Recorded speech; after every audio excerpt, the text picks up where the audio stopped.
नमस्कार। मैनपुरी की सांसद डिंपल यादव को लेकर मौलाना रशीदी की आपत्तिजनक टिप्पणी ने देश भर में आक्रोश भड़का दिया है। मस्जिद परिसर में साड़ी में सादगी से बैठी डिंपल पर नग्नता का आरोप लगाकर रशीदी ने नारी गरिमा, भारतीय संस्कृति और सामाजिक सौहार्द पर गहरी चोट की है। मौलाना रशीदी, तुझ में वो दृष्टि नहीं जो भारतीय नारी को देख सके। जिस रशीदी को खुद का चेहरा आईने में देखने की औकात नहीं, वो भारत की मातृशक्ति पर टिप्पणी करने चला है। यह वही सोच है जो कभी 3 तलाक को धार्मिक अधिकार बताती थी।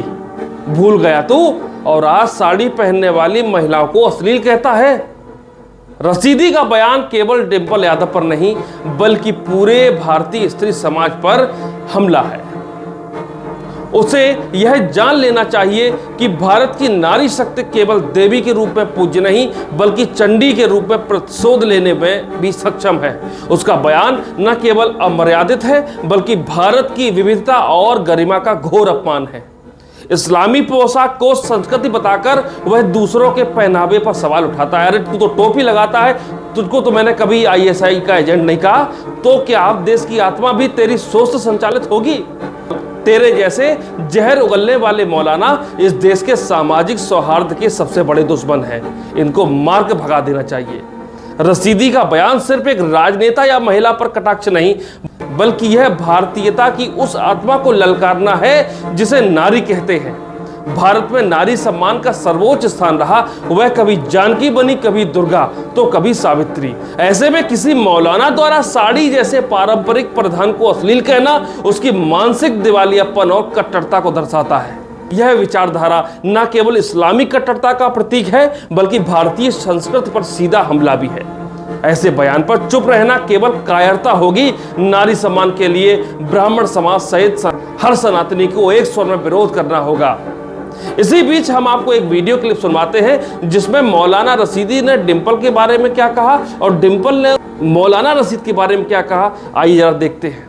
मैं नाम नहीं लेता, सब जानते हैं। जो मोहतरमा उनके साथ थी, 2 औरतें थी। एक तो बिल्कुल अपने मुस्लिम उसमें थी, सर पे दुपट्टा था, उनका सब कुछ था, इकरा हसन जी।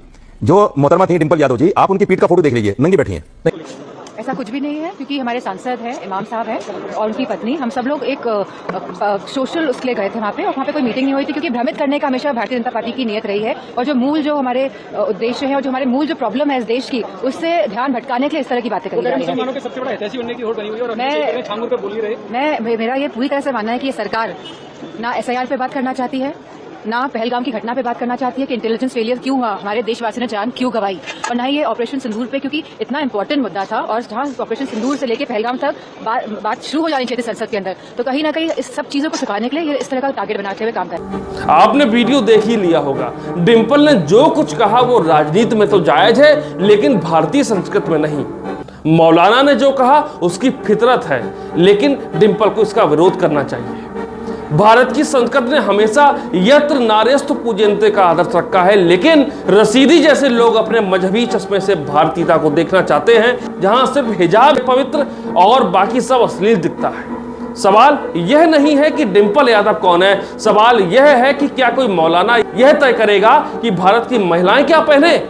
अगर ऐसा सोचेंगे तो कल को वो मंदिर में घंटी बजाने को भी गुनाह कहेगा। यह सोच पूरी तरह इस्लामी कट्टरता से प्रेरित है, जिसे हमें एकजुट होकर खारिज करना चाहिए। धर्म की आड़ में समाज को बांटने की यह कोशिश निंदनीय है। आज के लिए बस इतना ही। जो कुछ मेरे जहन में आया मैंने कह दिया। मैंने अपनी भड़ास निकाल ली सनातनी होने के नाते।